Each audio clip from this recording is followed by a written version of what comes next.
Hello दोस्तों, मैं हूं नरेंद्र मुटनेजा, आपका रियल एस्टेट कंसल्टेंट।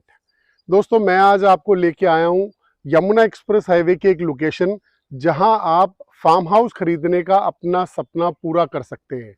अब जब मैं बात कर रहा हूं फार्म हाउस की, तो मैं एक्चुअली में फार्म हाउस की बात कर रहा हूं, जहां पे आप अपने पूरे कंस्ट्रक्शन वो पक्की आरसीसी की करेंगे, अपनी कोठी बनाएंगे। जी हाँ, मैं आपको लेके आया हूँ स्टारलिंग वैदिक विलेज।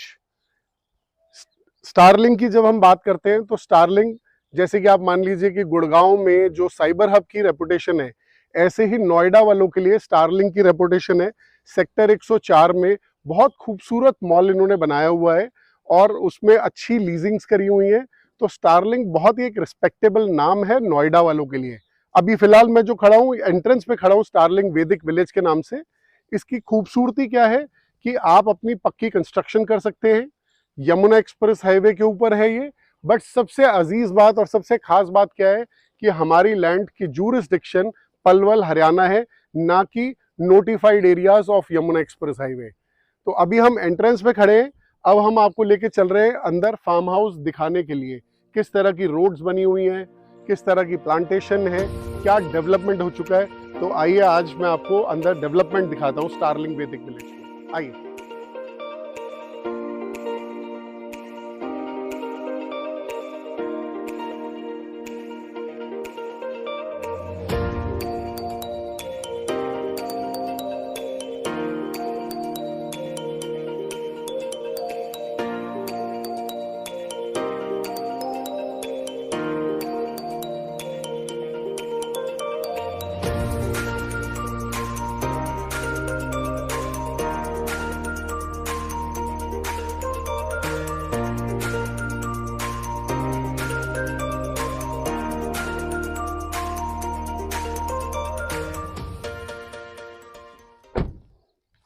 दोस्तों, अब हम आ गए हैं स्टारलिंग वैदिक विलेज के अंदर। मैं इस वक्त जहां खड़ा हूं, ये 40 फीट वाइड रोड है।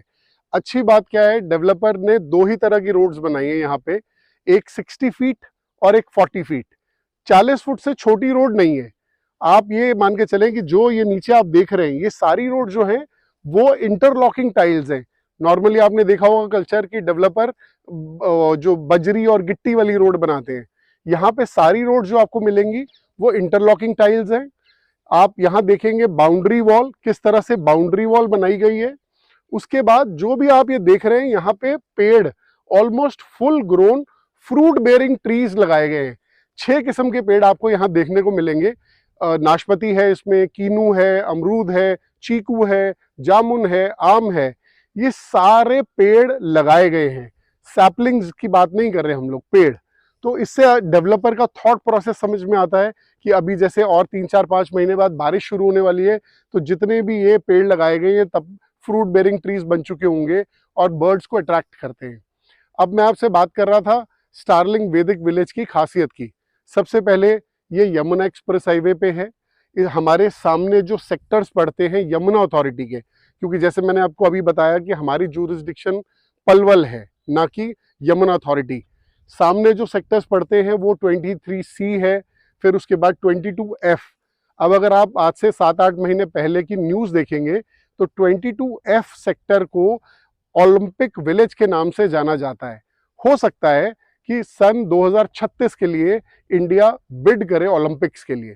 तो ये वो एरिया होगा जो आने वाले टाइम में स्टेडियम्स जहां बनेंगे, और 2300 एकड़ का लगभग ये सेक्टर है।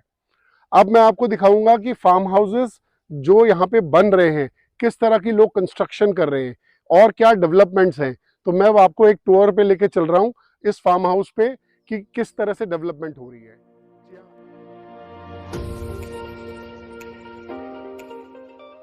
मैं अब आपको लेके आया हूँ एक कंस्ट्रक्शन साइट पे कि किस तरह के फार्म हाउसेस यहाँ बनते हुए आपको दिखेंगे। पक्की आरसीसी की कंस्ट्रक्शन आप करेंगे। स्ट्रीट लाइट्स हमने लगानी शुरू कर दी हैं, बुलार्ड्स हमने लगाने शुरू कर दिए हैं।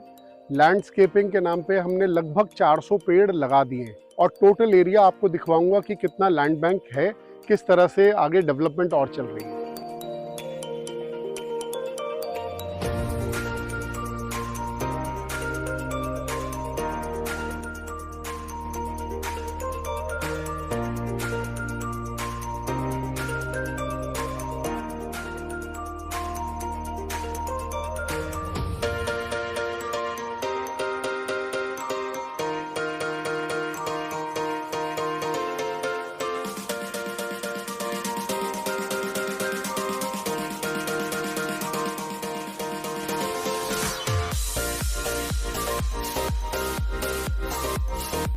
दोस्तों अब हम बात करते हैं स्टारलिंक वैदिक विलेज आपको आना कैसे है, और हम साथ ही साथ स्टडी करेंगे कि यमुना अथॉरिटी का जो मास्टर प्लान है उसमें क्या क्या डेवलपमेंट्स आ रही हैं और स्टारलिंक वैदिक विलेज कहाँ पे है।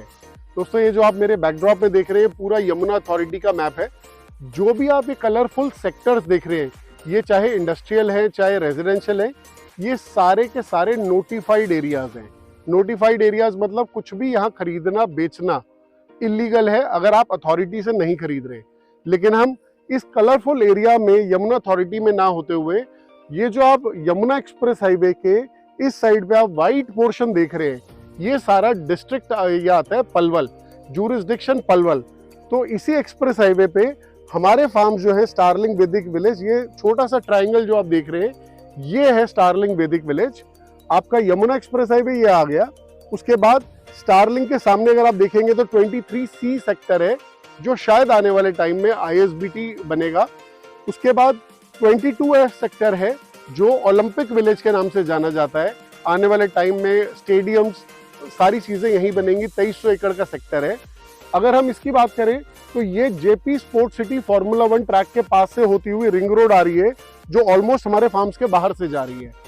उसके बाद आपने पढ़ा होगा पेपर में आजकल नए ग्रीनफील्ड एक्सप्रेस हाईवे की बहुत चर्चा है। वो ये वाला एक्सप्रेस हाईवे है जो हमारे फार्म्स के पीछे से होता हुआ जेवर एयरपोर्ट जाएगा। अब ये कौन सा ग्रीनफील्ड एक्सप्रेस हाईवे है? ये बेसिकली बल्लभगढ़ को जेवर एयरपोर्ट के साथ कनेक्ट कर रहा है। जैसे कि हम माने कि ये एलिवेटेड रोड इसलिए बनाई जा रही है कि इंदिरा गांधी इंटरनेशनल एयरपोर्ट को आप जेवर एयरपोर्ट से कनेक्ट करेंगे, क्योंकि आप इंदिरा गांधी इंटरनेशनल एयरपोर्ट से सोहना बल्लभगढ़ तक तो आप आ ही सकते हैं। उसके बाद बल्लभगढ़ से ग्रीनफील्ड एक्सप्रेस हाईवे पूरा का पूरा एलिवेटेड आपका जाएगा जेवर एयरपोर्ट तक, और ये लगभग 1700 करोड़ रुपए की इन्वेस्टमेंट है जो दोनों अथॉरिटीज मिलकर, दोनों स्टेट गवर्नमेंट्स मिलकर कर रही हैं, so that the connectivity can be improved. तो आप उस हिसाब से मान सकते हैं कि our farms are sandwiched between elevated road and ring road. या इसके अलावा अगर हम बाकी डेवलपमेंट्स की बात करें, आने वाले टाइम में आपको फिल्म सिटी भी यहाँ पे देखने को मिलेगी सेक्टर 21 में। उसके बाद सेक्टर 28 में डेटा सेंटर्स आ रहे हैं। उसके बाद मेडिकल डिवाइस पार्क है, फार्मास्यूटिकल इंडस्ट्रीज है। सेक्टर 29 के अंदर शायद एप्पल भी आ रही है। उसके अलावा गवर्नमेंट फ्लैटेड फैक्ट्रीज लेके आ रही है।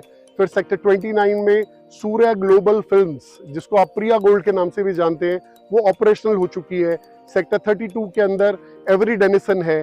सेक्टर 33 पूरा का पूरा डेडिकेटेड टॉय पार्क है। और हाँ, सेक्टर 31 इसकी एक अहम भूमिका है एयरपोर्ट के पास। सेक्टर 31 बेसिकली MRO बन रहा है। MRO का मतलब होता है मेंटेनेंस, रिपेयर एंड ओवरहॉलिंग।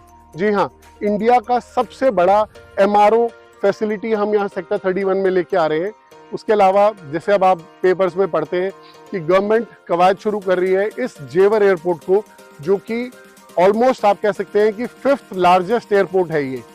इसको एशिया पैसिफिक हब बनाने की कवायद चल रही है।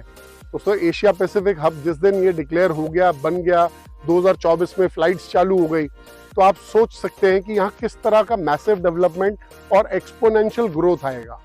तो मैं आप लोगों से अलविदा चाहता हूँ फिलहाल के लिए। आज इतना ही। स्टारलिंक वैदिक विलेज अपने आप में बहुत खूबसूरत लोकेशन डेवलपमेंट बन के आने वाली है। दोस्तों मैं आशा करता हूँ स्टारलिंक वैदिक विलेज की विजिट आपको पसंद आई होगी। इसके बारे में और आप प्राइस की जानकारी या डेवलपमेंट की जानकारी या और भी कोई जानकारी आप चाहते हैं तो मेरे मोबाइल नंबर पे कांटेक्ट कर सकते हैं। और हाँ, सब्सक्राइब करना मत भूलिएगा, क्योंकि कल फिर मैं आपको लेके चलूंगा एक नई साइट पे, नई उमंग, नई तरंग के साथ। Thank you.